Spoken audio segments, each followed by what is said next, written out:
መሐመድ አሊ ፓርኪንሰን በተባለ የአእምሮ መቆጣጠሪያ ነርቭን በሚያጠቃ ደዌ ከተያዘ ረጅም ዓመታት አስቆጥሯል።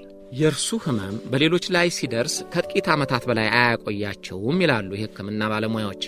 ደዌው ሻምፒዮኑን መሐመድ አሊን ከቀን ቀን አንደበቱን፣ እጁን፣ እግሩን እየያዘ እንቅስቃሴውን ሁሉ ተቆጣጠረው።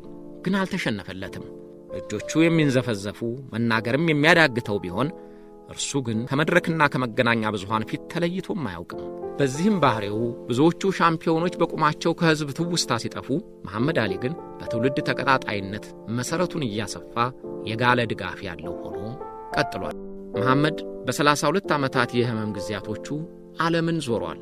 የሀገር መሪዎች በክብር ተቀብለውታል። እንደ ኔልሰን ማንዴላ አይነቶቹ ከመሪነታቸውም በላይ የገዘፈ ሥራና ተግባር ያላቸው ሰዎች ሲያገኙት እጁን ጨብጦ በቦክስ ውድድር ስሜት እየተቀበለ ያስደስታቸዋል። ፈገግተኛነቱን፣ ደስተኛነቱን፣ ቀልዱን ከከባዱ ህመሙ ጋር አስማምቶ ለመዝለቅ በመቻሉ አሸናፊነቱን በድጋሚ አረጋግጧል።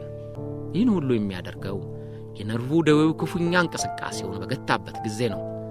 እንዲህ እያደረገ የታላቅነቱና አሸናፊነቱን ክብርና ፍቅር ጠብቆ የማይቀረውን የሞት እንግዳ ተቀበለ።